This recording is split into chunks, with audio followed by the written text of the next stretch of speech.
ایک خوبصورت گاؤں تھا جس کے ارد گرد سبز کھیت، اونچے درخت اور چھوٹی ندی بہتی تھی۔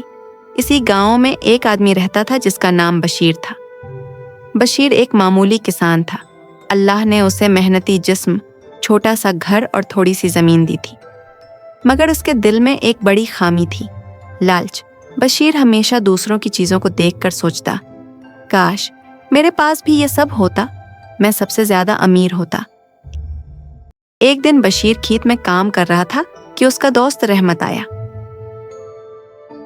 رحمت کے پاس نئی بیل گاڑی تھی، چمکتی ہوئی لکڑی اور مضبوط پہیوں والی۔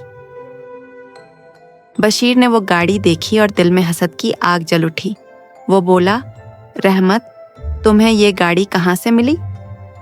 رحمت نے ہنستے ہوئے کہا، میں نے پچھلے سال کچھ زمین بیچی اور اس پیسے سے یہ گاڑی خریدی۔ محنت کا پھل ہمیشہ میٹھا ہوتا ہے دوست۔ بشیر نے کچھ نہ کہا مگر دل میں سوچا، اگر میں زمین بیچوں تو شاید اور بھی زیادہ دولت کما سکتا ہوں، کیوں نہ میں بھی کچھ نیا کر کے دیکھوں۔ رات کے وقت بشیر اپنے بستر پر لیٹا ہوا تھا۔ باہر چاندنی پھیلی ہوئی تھی مگر اس کے دل میں لالچ کی اندھیری لہر دوڑ رہی تھی۔ وہ سوچتا گیا، اگر مجھے کسی طرح زیادہ زمین، سونا یا خزانہ مل جائے تو میں پورے گاؤں میں سب سے بڑا آدمی بن جاؤں گا۔ اسی سوچ میں اسے نیند آ گئی اور خواب میں ایک بوڑھا آدمی آیا۔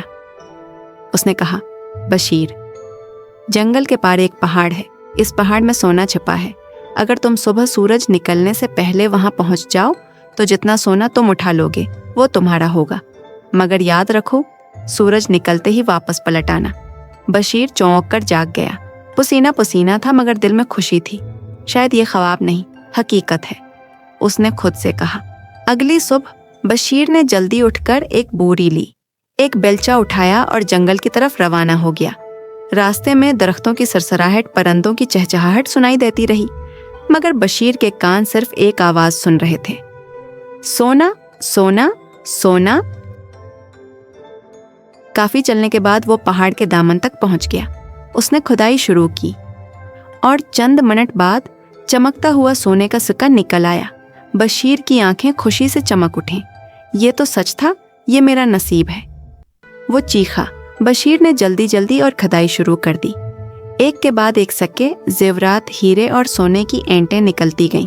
اس نے بوری بھری مگر پھر سوچا، ابھی تھوڑا اور وقت ہے، تھوڑا اور بھر لیتا ہوں۔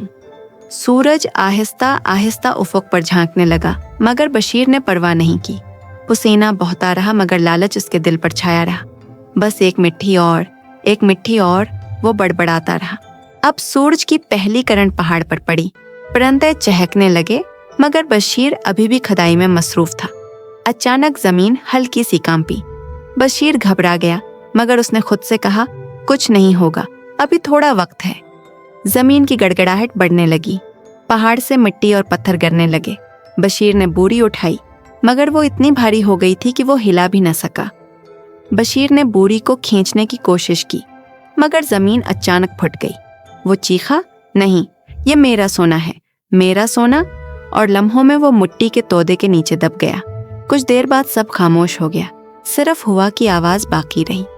گاؤں والے جب شام کو اسے ڈھونڈنے نکلے تو پہاڑ کے نیچے اس کی بوری ملی جس میں پتھر بھرے ہوئے تھے، سونا نہیں۔ گاؤں کے بزرگ نے بوری دیکھی اور افسوس سے سر ہلایا۔ دیکھو بچو، لالچ انسان سے عقل چھین لیتا ہے، جو اللہ نے دیا ہے اس پر شکر کرو ورنہ سب کچھ کھو بیٹھو گے۔ گاؤں کے سب بچے خاموشی سے سننے لگے۔ رحمت کی آنکھوں میں آنسو تھے، اگر بشیر صبر کرتا تو آج ہمارے ساتھ ہوتا۔ اسی دن سے گاؤں والوں نے ایک نیا اصول بنا لیا، لالچ چھوڑو، محنت کرو اور شکر ادا کرو۔ لالچ بری بلا ہے، جو شخص لالچ کرتا ہے وہ کبھی سکون نہیں پاتا۔ سچی خوشی ہمیشہ قناعت، یعنی جو ملے اس پر راضی رہنے میں ہے۔